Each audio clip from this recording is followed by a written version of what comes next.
Josiah and Denise decided to put God first despite their fear and uncertainty about the future. That's when their transformation began. What can we learn from their story today that will help us put God first in our own lives? Josiah and Denise were highly successful in business.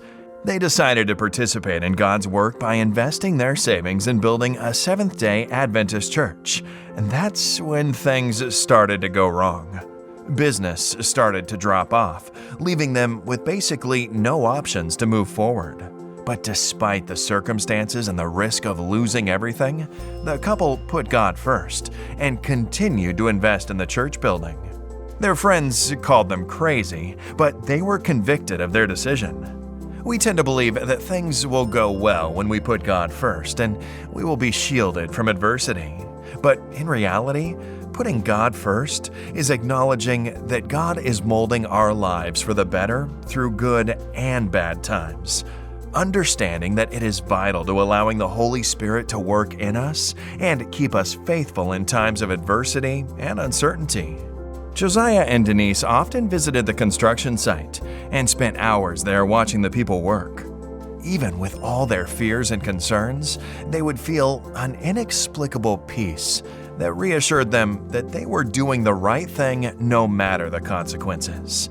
The situation was getting more complicated every day. They were in an unsustainable position. The bank had set a date to repossess their car and home, leaving them with nowhere to go and no way to get there. How far would God allow this to continue?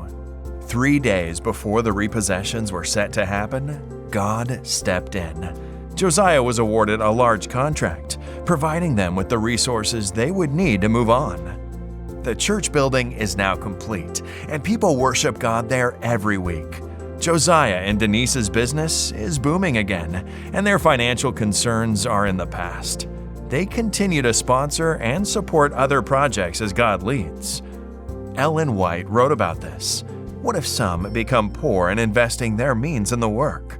Christ, for your sakes, became poor, but you are securing for yourselves eternal riches, a treasure in heaven that faileth not.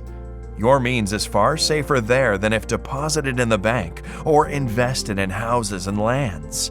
It is laid up in bags that are not old. No thief can approach it, no fire consumes it. Josiah and Denise put God first. Their faith inspires us today. Jesus gave up everything to redeem us, and His love compels us to put His kingdom first in our own lives. As we return the tithe and our promise offering, we are challenged to put God first.